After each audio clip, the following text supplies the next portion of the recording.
People love to say that Black women are strong. And yes, strength is something to be proud of, but when strength becomes an expectation and not a choice, it stops being empowering. The myth of the strong Black woman tells us that we can survive anything, but it also tells us that we're not allowed to rest, to cry, or to need help. It's a myth that comes from history, but still shapes how the world sees us and how we see ourselves. This video essay argues that the strong Black woman myth is a social construction that is rooted in gender and racial bias that continues to harm Black women by denying their vulnerability, masking their pain, and reinforcing unequal systems of power. Using ideas from Wade and Ferry, Ripon, Serrano, Potter, and Gomez, I'll explore how this myth began, how it operates today, and how we can begin to dismantle it. This essay will explore key questions like where did this myth come from, why does it still persist, who benefits and who is harmed, and what changes when we challenge it. In How to Gender, Lisa Wade and Myra Marks Ferry explain that gender isn't something we're born with, it's something we learn to perform. Society teaches us early what man or woman is supposed to look like. For Black women, that performance has always been complicated. During slavery, Black women were forced into strength, doing hard labor, raising other people's children, and surviving constant trauma. They were denied the soft version of femininity that white women were given. This is where race and class matters. White femininity was treated as delicate and worth protecting, while Black womanhood was treated as labor, resilience, and survival. That racial divide shaped the gender expectations we still see today. Over generations, that survival became mistaken for something natural, as if being strong was simply who we were. And Gina Ripon's The Gentle Waters in Which We Swim helps make sense of that. She says that we live surrounded by gender ideas the way that fish live in water, so familiar that we don't even see them. Those waters include the belief that Black women don't need care and that we just need to keep pushing through. That's why it's so hard to challenge. We've been swimming in these waters for centuries, taught to equate worth with how much we can handle. Even within our communities, we sometimes glorify that toughness, not realizing it's what's keeping us from healing.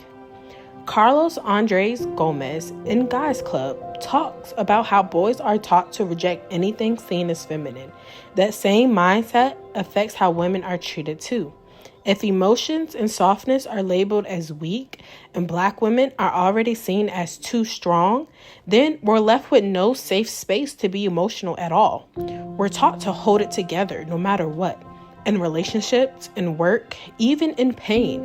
And when we do speak or break down, we're seen as dramatic or angry instead of human. That reaction is racialized. White women tears get empathy, while Black women tears get dismissal or discipline. That double standard keeps the myth alive. And Ruth Potter's Sisterhood is Complicated reminds us that womanhood isn't one single experience. Many feminist movements focus on gender without really addressing race or class, which means Black women often fall through the cracks. We face the pressures of sexism and racism while being told to stay strong through it all. Then, Julia Serrano in Blind Spots help explain why this keeps happening. She says we all have this subconscious gender entitlement, the belief that we understand what somebody's gender or identity should look like. That's what fuels stereotypes about Black women. People project ideas of strength, attitude, or toughness onto us without realizing those expectations come from bias, not truth. This matters because when others feel entitled to define who we are, they erase our complexity. They don't see our exhaustion, our tenderness, or our right to be soft. So, why does this myth still exist? Because it benefits the system. Like Wade and Ferry say, gender roles don't just organize people, they protect power. Society depends on women, especially Black women, doing emotional labor and holding communities together, often without recognition or rest. Ripon's water metaphors show why so few people question it. These ideas feel normal, expected, automatic. And race and class deepens this harm. Middle class white femininity gets protection and softness, while black femininity gets responsibility and resilience. Low income black women get the least support while carrying the heaviest expectation. Even we as black women sometimes feel guilty for not being strong enough. We push ourselves to exhaustion as vulnerability feels like failure. Even when we do break down, institutions treat us differently, from doctors not believing our pain to workplaces expecting us to handle more. This stereotype shapes healthcare, school discipline, social services, and media narratives. These patterns persist because the myth makes black women's labor convenient and our suffering invisible. But empathy shouldn't be conditional. Humanity shouldn't have to be proven. Strength should never mean silence. Serrano reminds us to check our blind spots, to notice when we're judging someone for not fitting a gender or racial script. Potter reminds us that real sisterhood means seeing each other fully, not just the parts that match our own struggles.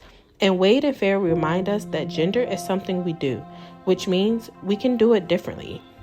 Redefining strength doesn't mean rejecting it. It means expanding it. It means saying, yes, I am strong, but I am also tired. I am also human, and I deserve the same compassion I give everyone else. It also means teaching the next generation differently. Teaching young girls that it's okay to cry. Teaching young boys that caring isn't weakness. And teaching our communities that rest isn't laziness. It's healing.